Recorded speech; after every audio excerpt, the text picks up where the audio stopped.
And there you go, folks. There's the finished product.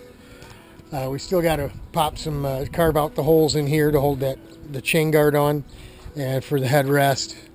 But other than that, that's it, man.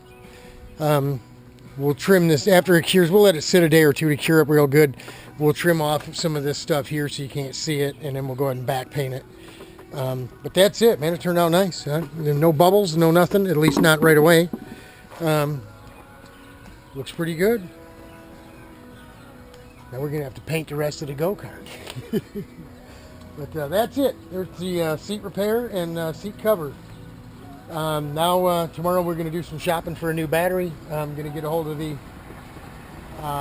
manufacturer of the pump to find out what they suggest. Obviously we can't carry a car battery, so we're going to have to do something.